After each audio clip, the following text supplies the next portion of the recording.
Kuneho at ang Pagong, isang kwento ng pasensya at pagsisikap.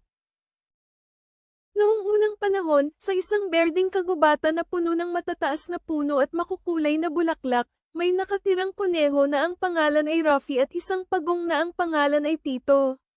Kilala si Ruffy sa kanyang kakaibang bilis, samantalang si Tito ay hinahangaan dahil sa kanyang kalmado at matigang kalikasan. Isang maaraw na araw, nagyabang si Ruffy sa mga hayop at sinabing wala ni isa sa kanila ang makakatalo sa kanya sa isang karera. Si Tito, na may banayad ng ngiti, ay nagsabi, "Ako ang makikipagkarera sa'yo, Ruffy." Napanganga ang mga hayop sa gulat sa hamon ni Tito. Nagsimula ang karera.